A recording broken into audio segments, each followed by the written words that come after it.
ever ignore your family's emergency requests, especially when they're at a hospital? Last year, my sister was hospitalized for an emergency operation. Upon hearing the news, I called her immediately and made it a priority to rush down within 24 hours to visit her. Even though I knew she had her husband by her side, I felt compelled to visit her because she is my sister. The same goes for my mom and my nephew when they were hospitalized previously. I would never make any excuses as to why I can't visit them. I just couldn't do that to anyone I love. However, when I was the one that was hospitalized multiple times after moving out, no one came. My mom only came to visit my sister and I when we were both hospitalized for dengue at the same hospital. Otherwise, there was not a single visit from my mom or sister when I was alone in the hospital. It made me realize that I was asking for too much because no one cared enough to show up. During my first ever hospital visit, I remember that it was an emergency operation and I was admitted to the hospital for 5 days. When the nurse asked me if I could contact anyone from my family so they could proceed with the discharge, I called my mom and she told me she was busy at work. I called my sister next and she told me she was in the office. They just hung up the call like that.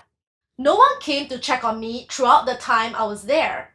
When I thought that I could rely on my family for emotional support, no one was there for me when I needed them the most.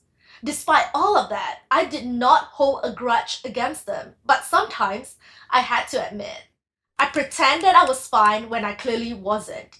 I was so used to putting up a strong front that being vulnerable was almost impossible for me.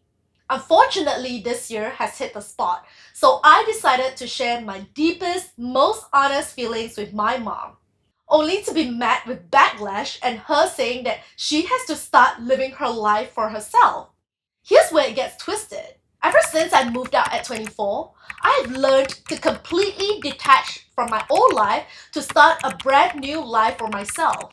By the way, I'm turning 31 in a couple of months and I have never caused any trouble for her since I moved out 7 years ago.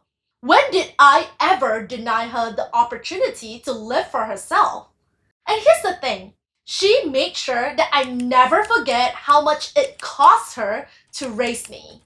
She remembered the exact figures that she has poured into my education and made a list of everything she paid for me, as if I owe a huge debt to her. I knew it was the only card she could use to manipulate me after I moved out. Honestly, it was just so painful to know that my relationship with my mom was built on the foundation of money.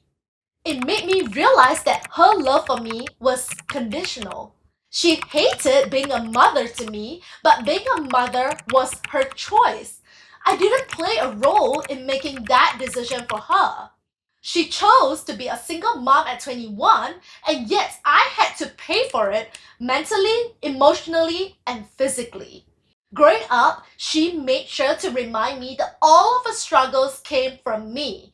I was the one who made her life so miserable that all the abuse she put me through was justified, making me feel like I deserve it because I was a burden while my sister was a blessing to her.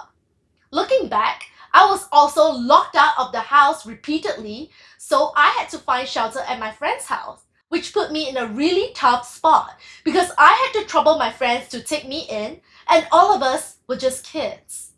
By the way, it took me a while to realize that not every parent would be welcoming of another child staying over at their house because it's additional responsibility.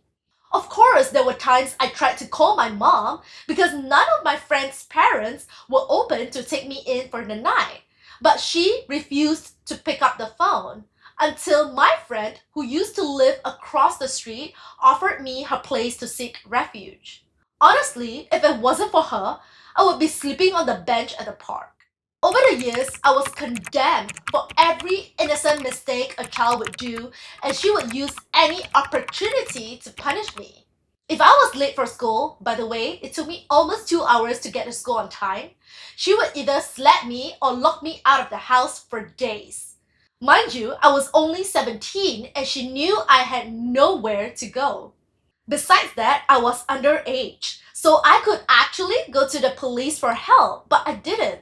I was just constantly living in fear and anxiety for the longest time, not knowing if I might get beaten up by my mom or locked out of the house at any day. All these years, I chose to shove everything under the rug to maintain peace. I tried to understand that her struggles as a single mom was something that nobody deserves to go through. But that peace was bought with my silence. Till this day, I had to act like none of the abuse has happened to protect my mom's feelings and her denial of the truth. I knew it would be the end of me if I ever speak up about my feelings because it would trigger her past memories and the abuse she put me through.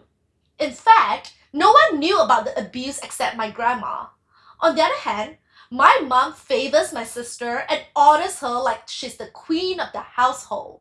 The entitlement was given to her on a silver platter. Growing up, my mom has never once laid her finger on my sister, even when she made her angry at times. In recent years, when my sister was staying at my mom's house while waiting for her apartment keys, they fought a number of times, and all my mom could ever do was to complain to me. There was a time when I asked my mom out to accompany me for lunch as I thought I could use that opportunity to bond with her. How naive of me, because guess what? She was talking about my sister and her maid the whole time for 2 hours, mostly complaining about her attitude. There were also multiple times when I went over to my mom's place early to spend time with her and my nephew, as my sister wasn't home yet. It's the same thing all over again, complaining about my sister and her maid. I don't think I ever felt truly seen by my mom. Recently, she told me that I was being unreasonable to ask her to take care of my dog while I went back to my hometown to visit my grandma, who is her mom, by the way. Over the phone call, I was literally begging her to do me this favor, and I broke down in tears while doing so. Shortly after, I sent her a text to let her know that I was very upset because I seldom ask her for favors ever since I moved out years ago. In return, she told me that her job as a mother is done and she's disappointed with me because I confronted her about how she would always try her best to help my sister with anything. But when it comes to me, it was never a priority. By the way, my mom denied all of it and wanted to cut ties with me after that conversation. Can you imagine telling your mom that you're upset only to make the whole conversation about her, saying that she's disappointed in you for feeling upset? In every conversation, there is zero empathy. I'm not even joking. She would make it all about her, the struggles she went through, and how I was causing her so much misery as a child. She would also constantly victimize herself in every scenario, pushing the blame on me. There are certain circumstances in life that may not be the most ideal, but we try to make the most out of it. Ultimately, it is our responsibility to fix our life, and let's be honest, we are accountable for our choices in life. If you're not happy or proud of the choice you've made, you have the power to change it now. No one can force you to do anything that you don't want to. Look, I'm not here to shame any single moms out there because raising a child on your own is never easy and is probably the hardest thing in this world. But please don't take it out on your kids who clearly didn't sign up for this. Here's a disclaimer. I'm not expecting my mom to be perfect because no one is.